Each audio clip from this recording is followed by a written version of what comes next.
శ్రీకాళహస్తి పేరు వెనుకున్న స్టోరీ ఏంటో తెలుసా?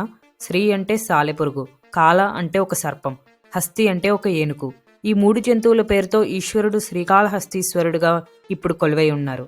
కృతయుగంలో శ్రీ అనే పేరుతో ఉన్న ఒక సాలిపురుగు ఒక నది పక్కనే ఉన్న అగస్త్యమునితో ప్రతిష్ఠించబడిన వాయులింగానికి ప్రతిరోజు స్నానం చేసి శివలింగం చుట్టూ సాలెగూడును గోపురంలా కడుతూ మనసులో శివుడిని ధ్యానిస్తూ ఉండేది. ఒకరోజు శివుడు ప్రత్యక్షమై నీ పేరు ఇక్కడ చిరకాలం నిలుస్తుంది అని చెప్తూ తనలో ఐక్యం చేసుకుంటారు. తర్వాత కొన్నాళ్ళకి ఒక పాము వచ్చి రత్న మాణిక్యాలతో శివుడికి పూజ చేస్తూ ఉండేది. పాము వెళ్ళిన కొంత సమయానికి ఏనుగు వచ్చి తన తొండంతో నీళ్లు తెచ్చి శివుడి మీద పోసి పాము చేసిన పూజను పక్కకు తోసేసి పుష్పాలతో పూజించేది. ప్రతిరోజు ఒకదానికి తెలియకుండా ఇంకొకటి పూజ చేస్తూ ఉండేవి. పాముకి తన పూజని ఎవరో పాడు చేస్తున్నారని బాధపడుతూ ఉండేది. ఒకరోజు అనుకోకుండా రెండూ ఎదురుపడతాయి. నువ్వే నా పూజను ధ్వంసం చేస్తున్నావన్నమాట అని పాము ఏనుగు తొండంలో దూరుతుంది. ఏనుగు ఆ బాధను భరించలేక తన తలను స్తంభానికేసి కొట్టుకుంటుంది. దాంతో రెండూ మరణిస్తాయి.